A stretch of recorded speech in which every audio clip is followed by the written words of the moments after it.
Hola, muy buenos días. Yo soy el doctor Luis Flecha y en esta clase le voy a estar hablando sobre los fenómenos que ocurren durante la tercera semana de desarrollo embrionario. Bueno, en la tercera semana de desarrollo va a dar comienzo a un proceso muy importante de la morfogénesis que es la gastrulación. En la gastrulación se forman las tres capas germinales que son el ectodermo, el mesodermo y el endodermo. Y también en esta tercera semana se forma una estructura muy importante que es la notocorda. Bueno, la gastrulación inicia con la formación de la línea primitiva. Esta se forma en la superficie del epiblasto. Entonces, como podemos ver aquí, en un corte a nivel del embrión, el disco embrionario, que está constituido por dos capas, ¿verdad? Epiblasto e hipoblasto. Aquí en la superficie del epiblasto aparece una depresión longitudinal hacia uno de los extremos del embrión. Al aparecer hacia uno de los extremos del embrión, que corresponde al extremo caudal, se establecen los ejes del embrión, siendo su extremo caudal, donde está la línea primitiva, y el extremo opuesto, el extremo cefálico.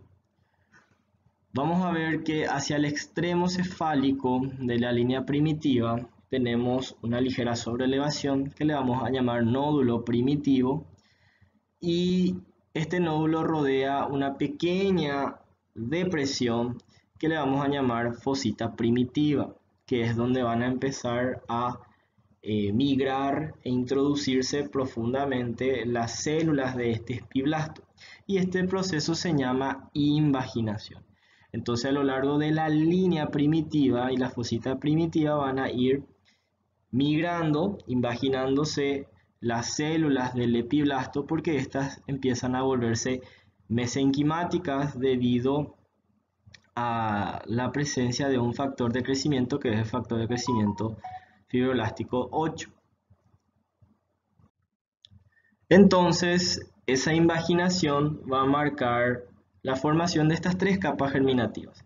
Vamos a ver que algunas de las células del epiblasto que se invaginan en la línea primitiva reemplazan a las del hipoblasto, creando una nueva capa que a partir de ahora le llamaremos endodermo, y está representado con un color amarillo en la imagen.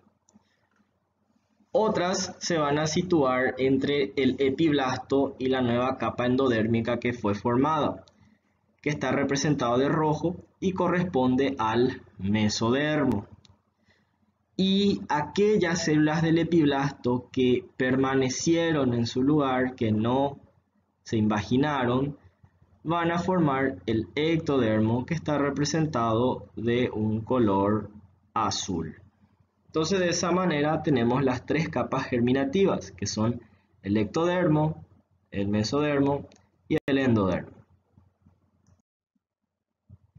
Entonces, en resumen, mediante la gastrulación se crean estas tres capas germinativas que son muy pero muy importantes porque darán origen a todos los tejidos y órganos del embrión.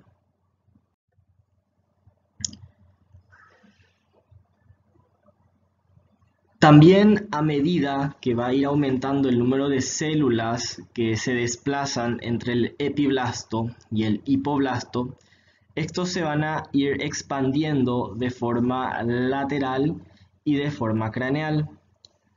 Vamos a ver que va a haber una región donde no va a haber interposición de lo que es el mesodermo.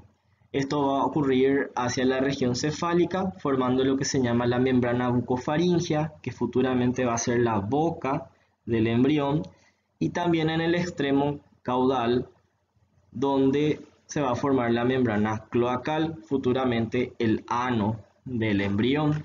Entonces aquí podemos ver una representación en un corte longitudinal del embrión donde tenemos las tres capas germinativas: ectodermo de azul, mesodermo de rojo y endodermo de amarillo. Fíjense hacia los extremos, tanto craneal, donde hay no hay interposición de mesodermo, tenemos ectodermo y endodermo, y eso va a formar la membrana bucofaringea. Lo mismo en el extremo caudal, formando la membrana cloacal. Bueno, ahora pasaremos a hablar sobre la notocorda. ¿Qué es la notocorda? La notocorda es una estructura alargada en forma de un cordón sólido que se encuentra por debajo del tubo neural y sirve como una base para el esqueleto axial. Tenemos aquí una imagen de microscopía electrónica de barrido donde podemos observar, fíjense, esta estructura va a corresponder al sistema nervioso primitivo que tiene una forma de tubo. Eso es lo que nosotros le llamamos tubo neural. Entonces, por debajo del tubo neural, bien en la línea media, vamos a tener este cordón fibroso, sólido, que va a ser la notocorda. Las células de la notocorda, que vamos a llamarles células notocordales y prenotocordales, se van a extender de forma craneal hasta lo que se llama la placa precordal y en la parte caudal hasta la fosita primitiva. Bueno, ¿cómo se forma esta notocorda? Las células de la notocorda, que le vamos a llamar prenotocordales, son aquellas células del epiblasto que se imaginan y se desplazan por la línea media hasta lo que se llama la placa precordal. Inicialmente estas células se encuentran, fíjense, de forma intercalada entre el hipoblasto o ya le podemos llamar endodermo. Luego, a medida que se va a ir desarrollando, este se va a ir separando, ¿sí? Formando, ¿verdad?, ese cordón sólido y ya vamos a tener la placa notocordal, o sea, en este caso ya no sería una placa notocordal, sino ya sería la notocorda. Tenemos que tener en cuenta que en el espesor de la notocorda, en su etapa de placa notocordal, podemos observar una extensión de la fosita primitiva. Fíjense, una extensión de la fosita primitiva, generando una comunicación entre la cavidad amniótica y la cavidad del saco vitelino o la vesícula umbilical. Esa comunicación se da a través de lo llamado canal neuroentérico. Es una comunicación transitoria que luego desaparece, ¿sí?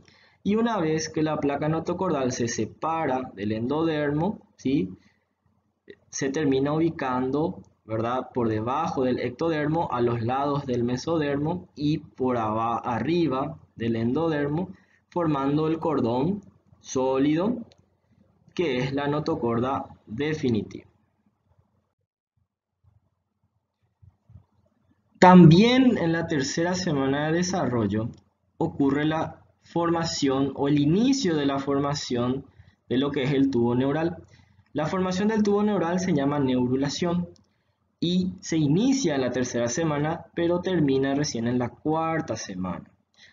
¿Cómo inicia esta formación? Mediante un engrosamiento del ectodermo, formando una placa neural donde los extremos son sobrelevados y le llamamos pliegues neurales. En la línea media va a haber como un surco o una depresión que le vamos a llamar surco neural. Entonces, a medida que se va a ir desarrollando esta placa neural, un engrosamiento del ectodermo, se sobrelevan los pliegues neurales de tal manera que estas sobrelevaciones eventualmente deben fusionarse, ¿sí?, que veremos en las siguientes imágenes. Fíjense, tenemos aquí un engrosamiento del ectodermo que va a formar, ¿verdad?, la placa neural. En la parte central hay una depresión que le vamos a llamar surco neural. Entonces la placa neural, a medida que va a ir sobrelevándose, fíjense cómo se van aproximando con el del lado opuesto. Eventualmente se fusiona con el lado opuesto, separándose totalmente del ectodermo y formando una estructura tubular que vamos a llamarle tubo neural. Debemos saber también que en el extremo del pliegue neural vamos a encontrar unas células especiales que van a formar futuramente lo que se llama la cresta neural. Entonces, cuando se fusionan los pliegues neurales, fíjense cómo hay un desprendimiento de estas células de la cresta neural, ¿sí? Entonces tenemos así la formación del tubo neural y también la formación de las células de la cresta neural. Aquí tenemos otras imágenes donde nos muestran cómo de forma gradual estos pliegues neurales se van aproximando a la línea media, donde terminan por fusionarse. Esta fusión se inicia más o menos hacia la región cervical del embrión, que está aproximadamente a nivel del quinto somita. Y esta fusión, por supuesto que va a avanzar hacia la parte cefálica y la caudal, ¿sí? Vamos a ver que va a haber una comunicación del tubo neural tanto en la parte craneal como caudal, y esa comunicación del tubo neural con la cavidad amniótica ocurre a partir de los llamados neuroporos anteriores y neuroporos posteriores. Estos neuroporos anteriores y posteriores ya en la cuarta semana deben cerrarse para formar el sistema nervioso central. Acá tenemos otras imágenes donde vemos prácticamente ya la fusión completa de los pliegues neurales a lo largo de todo el tubo neural, salvo en la parte más craneal y caudal. El neuroporo anterior debe cerrarse aproximadamente en el día 25, en cambio en el día 28 ya se cierra el neuroporo posterior. Pero repitiendo, estos son fenómenos que ya ocurren en la cuarta semana y estaremos hablando con mayor detalle en las siguientes clases. Bueno, hablando un poquito sobre las células de la cresta neural, debemos recordar que son aquellas que se encuentran en el borde lateral de los pliegues neurales. Son estas las que empiezan a disociarse de las células contiguas, volviéndose mesenquimáticas, ¿sí?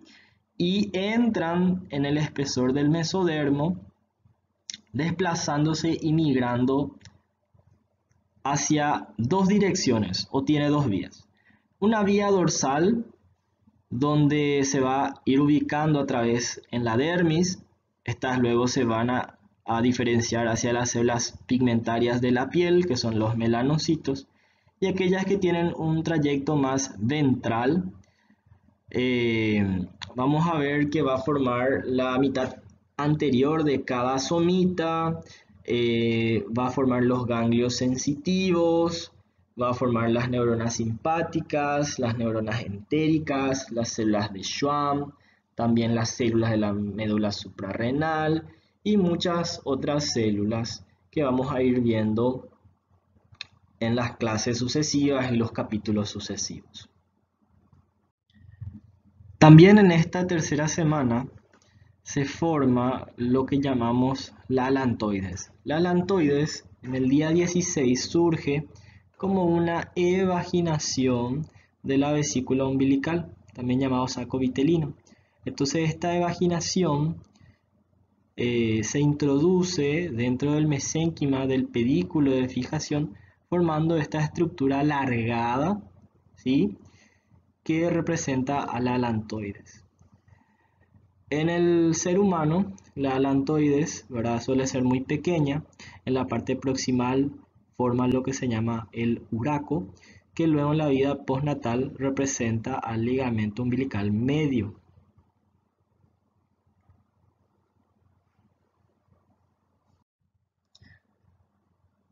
También en la tercera semana de gestación inicia el desarrollo del sistema cardiovascular. vamos a ver que a medida que va a ir creciendo el embrión, sus necesidades metabólicas van a ir aumentando y la simple difusión no va a ser suficiente para transportar los nutrientes y aportarle a las células. De ahí que va a formar un sistema especializado, ¿verdad?, de conductos, de canales, en el cual va a circular las células que van a transportar, ¿verdad?, los nutrientes. Entonces da inicio a la formación del sistema cardiovascular. Este sistema cardiovascular se inicia o se forma a partir de dos mecanismos. Tenemos un mecanismo que se llama vasculogénesis, que consiste en la diferenciación de las células mesenquimáticas, ¿sí?, hacia células endoteliales y va a formar vasos sanguíneos. Entonces eso se llama vasculogénesis. Y luego tenemos el otro mecanismo que se llama angiogénesis, en el cual a partir de los vasos sanguíneos ya formados se forman nuevos vasos sanguíneos. Entonces eso consiste en la angiogénesis. También vamos a ver que en un área específica que se llama el área cardiogénica, estas células mesenquimáticas van a formar, ¿verdad?, lo que va a ser futuramente el corazón. Inicialmente el corazón tiene una forma tubular y esta estructura le llamamos tubo cardíaco. Vamos a ver que las contracciones de este corazón primitivo inician la cuarta semana y bombea la sangre a lo largo de todo el embrión. Podemos ver a los largos del embrión dos arterias muy importantes que son las aortas dorsales, ¿sí?, que son las responsables de distribuir toda la sangre en todo el embrión. Con respecto al embrión en sí, va a ir ocurriendo un agrandamiento, ¿verdad?, una elongación. Este desarrollo y crecimiento del embrión se dice que es de cabeza a cola, o sea, tiene un desarrollo céfalo-caudal. Siempre vamos a ver la región cefálica más ensanchada y también ligeramente más adelantada que la parte caudal, por decirlo de forma grosera, ¿verdad? Primero se va a formar la cabeza y unos días después los pies, ¿verdad? Entonces se dice que el desarrollo es céfalo-caudal. Y también debemos mencionar aquellas vellosidades coriales. Vimos que en la segunda semana, hacia el final de la segunda semana, se formaban las vellosidades primarias. Estas vellosidades primarias, que estaban formadas por un núcleo de citotrofoblasto y en la parte periférica el sincitio trofoblasto, empieza a ser invadida, por decir así, por un núcleo mesenquimático, ¿sí?, que es del mesodermo extraembrionario. Entonces así vamos a tener, fíjense, un núcleo de mesénquima, luego el citotrofoblasto y por último el sincitio trofoblasto. Entonces esto constituye las vellosidades secundarias. Luego del mesénquima recordemos que se formaban vasos sanguíneos. Entonces aparecen vasos sanguíneos en la vellosidad. Entonces tenemos vasos sanguíneos, mesénquima, citotrofoblasto y por último sincitio trofoblasto, formando así las vellosidades terciarias. Entonces tenemos aquí en esta imagen esquemática el embrión, fíjense, sumergido totalmente en la pared endometrial. Fíjense cómo se generan estas proyecciones del trofoblasto, ¿verdad?, que forman las vellosidades coriales. Ahora, estas vellosidades, fíjense, son primarias cuando están formadas por un núcleo de citotrofoblasto y una parte periférica de sincitio trofoblasto. Ya en esta tercera semana vamos a ver que al centro del citotrofoblasto se le agrega un núcleo mesenquimático. Entonces aquí ya tenemos una vellosidad secundaria. Y hacia el final de la tercera semana, más o menos a nivel de el día 21, vamos a ver que dentro del mesénquima aparecen vasos sanguíneos. Entonces, si tenemos vasos sanguíneos, mesénquima, citotrofoblasto y sincitio trofoblasto, formando así las vellosidades terciarias, ¿sí? Y fíjense cómo estos vasos sanguíneos de las vellosidades son las que están en comunicación con el cordón umbilical, ¿verdad? Y el cordón umbilical, por supuesto, con los vasos sanguíneos embrionarios. Bueno, y eso es todo con respecto al desarrollo embrionario en la tercera semana. Muchísimas gracias por su atención. Hasta luego.